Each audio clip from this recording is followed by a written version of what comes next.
Olá pessoal, tudo bem com vocês? Vamos dar continuidade ao nosso estudo da disciplina de História e hoje nós estaremos falando a respeito da transição da Idade Média para a Idade Moderna. E primeiramente o nosso material irá trazer para nós um olhar específico. Idade Média. O que foi a Idade Média? Para muitos, a Idade Média passa a ser considerada a Idade das Trevas. Já para outros, podemos compará-la à Idade de Ouro. Porque nós temos esta diferença no olhar. Não esqueçam que esse período da Idade Média ela passa a ter características diferentes em lugares diferentes. Lembrando que no final da Idade Antiga, o grande acontecimento para o fim da Idade Antiga e o início da Idade Média foi a queda do Império Romano do Ocidente. Queda do Império Romano do Ocidente. Não esqueçamos que esse é um olhar didático para estabelecermos inícios e fins de cada idade. Então a história ela traz para nós a Idade Antiga, vai até o ano 476 d.C., com a queda do Império Romano do Ocidente. E aí vem a Idade Média, iniciando nesta data até 1453, com a queda do Império Romano do Oriente. Enquanto no Ocidente vive a Idade Média, no Oriente nós teremos uma Idade Média totalmente diferente, com aspectos mais urbanos, comércio em alta, e que vai correlacionar para nós o grande auge do Renascimento nessa região ocidental.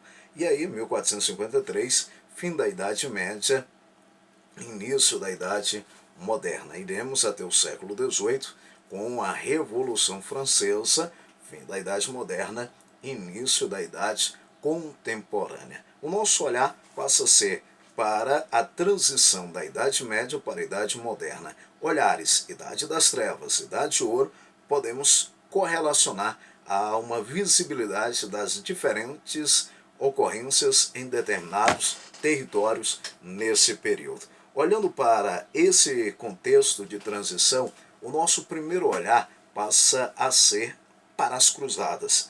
E aí deixo como dica para vocês, em um momento aí de descanso, busque aí documentários falando sobre as cruzadas. Por quê? As cruzadas elas foram expedições militares organizadas por católicos da Europa Ocidental. Qual o objetivo? O objetivo inicial era reconquistar para o mundo cristão lugares sagrados, como o Santo Sepulcro, localizado em Jerusalém, lá na Palestina. E aí nós notaremos que essa região era local de peregrinação para católicos europeus. Quando observamos a cruzada, vem para nós quem lutou então. Nós iremos observar que é conhecida como Cruzada dos Reis, pois os reis Felipe, lá da França, Ricardo Coração da Inglaterra, Ricardo Coração de Leão, Frederico Barbarossa do Sacro Império, então lutaram, esses homens reis lideraram as cruzadas. Então a cruzada dos reis recebeu o apoio do Papa Inocêncio III. Então as cruzadas teve a participação dos reis e aí o apoio direto do Papa. E o grande destaque nesse período de apoio nós temos aí o Papa Inocêncio. E no total foram 8 cruzadas, e elas vão do século XI até o século XIII, em 8 expedições, com a participação de senhores, de reis, de várias nações cristãs do continente europeu. E aí poderemos trazer também que, dentre essas cruzadas, quem ia para as cruzadas, nas convocações, elas aconteciam, para as cruzadas aconteceu em 25 de novembro de 1095. O concílio de Clermont, pelo Papa Urbano II, que em seus discursos prometeu que aqueles que se empenhassem nessa causa com espírito de penitência teriam seus pecados pregressos perdoados e obteriam total remissão das penitências terrenas impostas. Então, o olhar religioso levando aí a manifestação de homens, senhores, reis para lutarem pela causa religiosa, domínio naquele período da Terra Santa dos árabes nas mãos dos palestinos e os religiosos cristãos desejando tomar posse nesse contexto. Então, falando das cruzadas, nós temos aí esse olhar para as peregrinações e as lutas diretas. Então, resumindo, cruzadas ocorreram entre o fim do século XI e o fim do século XIII. Seus participantes tinham diferentes motivações, sendo as motivações remissão de pecados, vida eterna no paraíso, busca por fortunas e novas terras, entre outros motivos. E esse aqui é o destaque, basicamente, dos desejos migratórios. Ainda as cruzadas, percebe que não se conseguiu tirar dos muçulmanos o domínio sobre Jerusalém. Lembra do capítulo anterior? Os árabes, então eles estão associados aqui ao domínio dessa região, e aí os cristãos querendo dominar. Porém, as cruzadas não se concretizou em um objetivo específico da vitória, ou a concretização do objetivo da conquista. E, por fim, proporcionaram intensa troca cultural e comercial com o Oriente. Então, rotas comerciais passaram a serem fundamentais nesse período, e esse contato de culturas diferentes levando, de certa maneira, às mudanças internas no continente europeu, um novo olhar que vai nos levar a esse processo de transição. Por isso que as cruzadas elas vêm no estudo sobre a transição da Idade Média para a Moderna, que passa a ter uma contribuição diferenciada. Com esse movimento das cruzadas, perceberemos que na Europa começará a ter um renascimento comercial e urbano. Se um dos objetivos das cruzadas era buscar fortunas, notaremos que o contato com culturas diferentes, um olhar para o mundo diferenciado da Europa, levará ao desenvolvimento de atividades comerciais. Haverá o surgimento dos burgos, cidades fechadas com os muros, e ali os muros que os protegiam começaram a ser habitados por pessoas, e essas pessoas passaram a serem chamadas de burgos, e posteriormente vem lá os burgueses, burgueses, e eles passaram a ter uma atividade comercial mais desenvolvida, e nesse sentido começa o surgimento do urbanismo, o renascimento urbano. Vem a Revolução Agrícola, com o aumento populacional nas cidades, nós iremos notar a necessidade de produzir, ampliar a produção para esse mercado consumidor. E, nesse contexto, nas cidades começam a ampliar os trabalhos artesanais. Então, trabalho produzido por mãos, eles passam a serem ampliados. Os burgueses, habitantes dos burgos, maioria se mantinham do comércio, passaram a ter um enriquecimento que passa a modificar a estrutura feudal. De qual maneira? Entre os burgueses, os privilégios de nascimento perderam a importância. Os nobres, voltando à Idade Média, nós teremos a divisão por estamento. O clero, os nobres e os servos. Os servos trabalham, os nobres lutam, o clero rezam. E aí nós notaremos que a ideia de privilégios com os burgueses cai. Não temos privilégios nobres, nasceu nobre e vai continuar nobre. Privilégios já eram. Os senhores feudais perderam então o poder político e econômico. Os burgueses agora dão um salto na economia e os senhores feudais perdem aquele olhar centralizador para com eles. Necessitava-se de um poder centralizado para dar condições da realização e segurança das atividades comerciais. Como assim?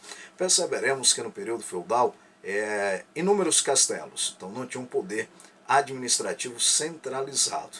Nesse momento do renascimento urbano, renascimento ligado ao contexto da economia, o melhoramento econômico, traz a ideia de um poder centralizador. Então, alguém para administrar, governar determinadas áreas.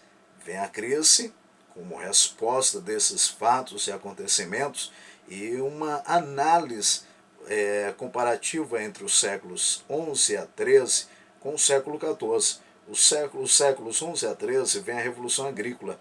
Já no século XIV, o excesso das chuvas atrapalharam as colheitas, então as colheitas foram péssimas por demais. Séculos XI a XIII, tivemos maior produção de alimentos, enquanto no século XIV perca de alimentos, então a produção foi pequena, então há uma escassez. Nos séculos 11 a 13, veio um inchaço populacional nas cidades, enquanto o século 14, desnutrição e baixa imunidade.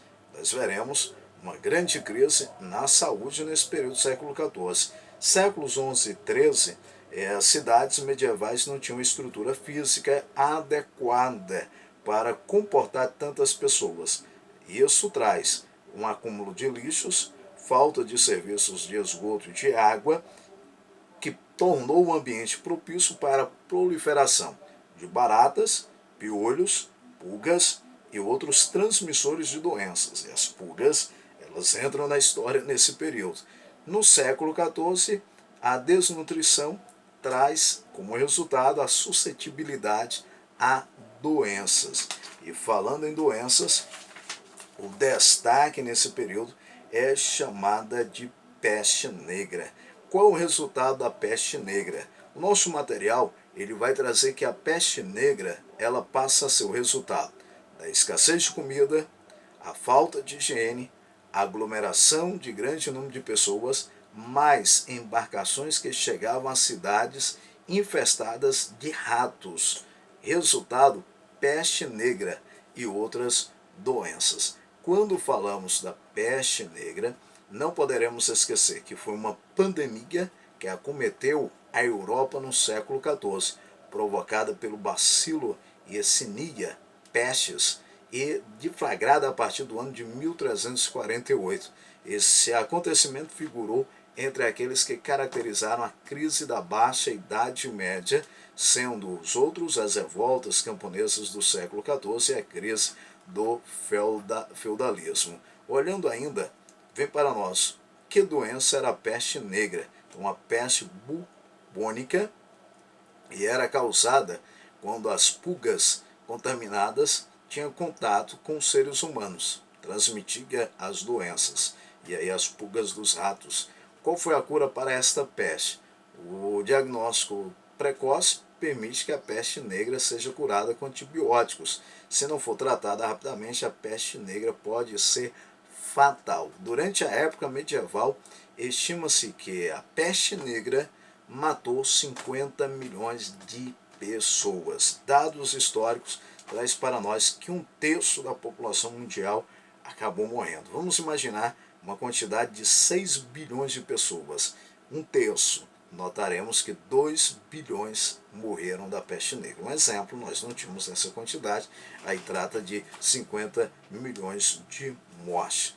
Olhando ainda para esse período de transição, perceberemos fome, doenças, diminuição populacional, diminuição do comércio, leva para o que é chamado de crise do século XIV, ou crise do feudalismo, que vai trazer o surgimento de novo modelo político, econômico.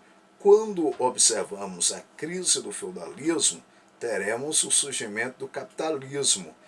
O feudalismo vivia essencialmente na área rural, a população em si, no ambiente rural. Já no capitalismo, passou a ter um maior número de pessoas nas cidades. No feudalismo, a economia era agrária, baseada em trocas de produtos. Então, o feudalismo, posse de terras. Já no capitalismo, desenvolvimento comercial, uso de moedas e lucro como grande objetivo. E a política, no feudalismo, descentralização política, poder nas mãos dos senhores feudais e da igreja católica. Já no capitalismo, a centralização política e estreito vínculo entre Estado, burguesia e capitalismo. Lembrando que no contexto histórico, o capitalismo passa por 4 fases, e aqui vem o surgimento do capitalismo. A primeira comercial, que é esta do período da transição, depois vem o capitalismo industrial, terceiro vem o capitalismo financeiro, e quarto, capitalismo técnico, científico e informacional, o capitalismo